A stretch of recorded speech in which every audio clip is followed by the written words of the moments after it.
Hi, welcome to SBR Videos. I'm Peter Loshak. This is the Oddly Enough show that we do every Wednesday with Swingin Johnson. And last week, we got two picks from Swingin Johnson on the NFL Week 1 card, and both of those picks lost. Swingin Johnson, thanks for being back with us.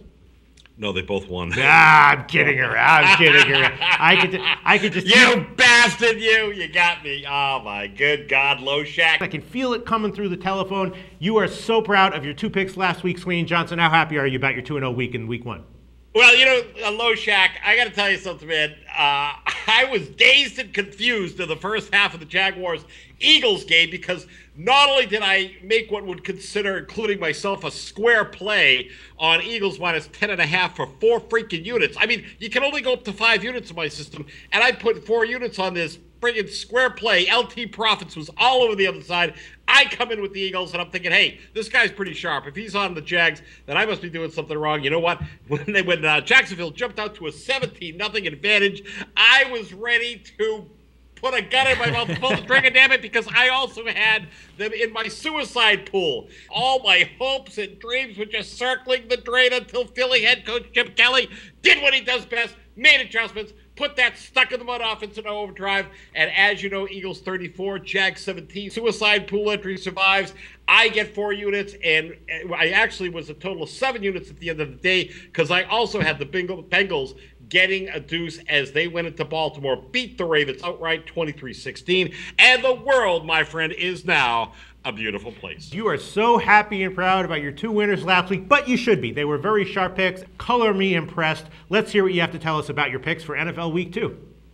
Well, Week 2, Loshak, I'm going to be completely honest with you because I normally lie and tell you that I have to restrain the part of me that is naturally inclined to bet the chalk. Now, you won't hear many handicappers say that because everybody's going to be the sharp guy, but you know what? I'm a guy that likes betting the favorites because, I think they're the favorites for a reason. For instance, a good buddy of mine, known only as the Woodman, is a featured guest handicapper during my weekly NFL Picks article, and he's a natural-born underdog player, and he has to kind of will himself to lay the lumber, where I, on the other hand, have to really try to look at opportunities with the underdogs. And you know what? I think I'm doing a pretty good job because this week I am on 3 freaking underdogs. Okay. All right. So let's take a look at the first one, man. Cowboys, Titans.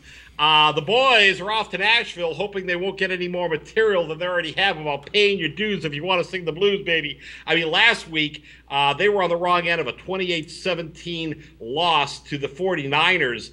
They were 3-point underdogs, as you know, home dogs, and could not cover the number. They were pretty much outplayed from start to finish. Titans, on the other hand, went into Arrowhead, came out with a convincing 26-10 victory over the Kansas City Chiefs, who I think are going to take a real step back this year. And I said that actually when we were talking about the preseason. But I got to tell you, I put out a little stat. Over the last 3 seasons, Dallas is 10-6 against the spread as an underdog and 6-2 as a road dog of 3 points or less, as they are here. I'm looking for a big rebound, Loshak, by the Cowboys team that was just clearly overmatched by what is probably a Super Bowl contending 49ers squad. But I think they're going to be able to absolutely solve any riddle that this Titans defense is going to try to present. So I would like you to join me in welcoming Dallas to their debut road win of the 2014 season.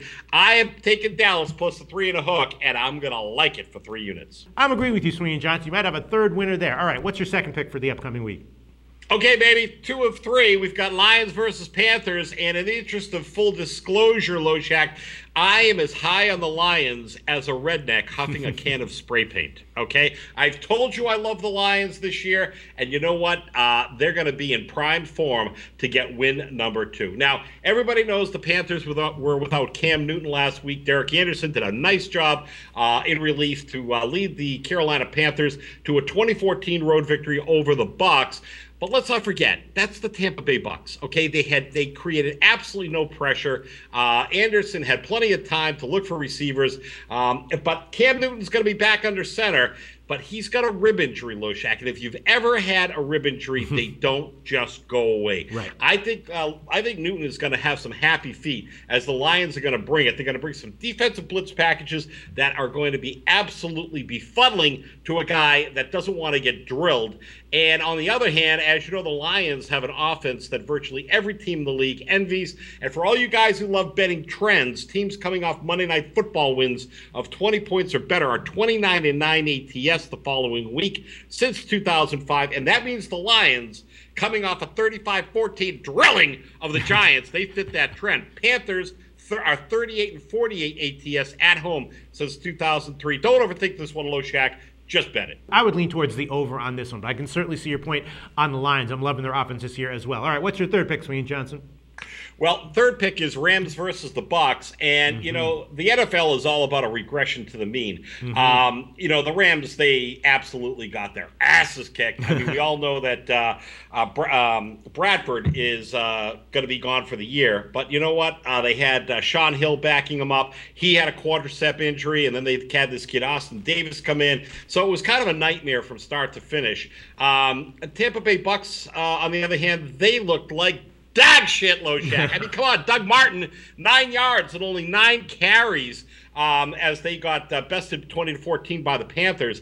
I'm going to tell you what, I like the Rams here a lot because, you know, the defense is solid. I know they got their clock cleaned last week, 34-16, you know, by the Vikings. But you know what? Jeff Fisher is a damn good coach. He makes necessary adjustments. He's 40-27 ATS as an underdog, while the Bucs are 11-27 against the number in their last 38 home games. The public is buying what Tampa Bay is selling right now, Loshak, as 64% of the money is on this one headed toward Tampa Bay. But don't be fooled, my friend, because the Rams are going to get the job done. They're getting 5.5 freaking points. Are you kidding me? And 5dimes.com is giving you 7 points minus 140, which I will take all day long. I mean, the Bucs are not good enough to lay a touchdown to anyone. Rams bounce back. Rams get the win. I think that's sharp freaking analysis there, Swingin Johnson. I think you have another good week coming up. We'll see how this turns out, and we'll talk to you again next week.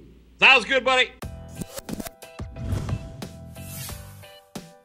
The SBR Network offers free sports picks and game breakdowns, big money free betting contests year-round, a real-time Vegas-style odds monitoring service, and much more. So come see for yourself.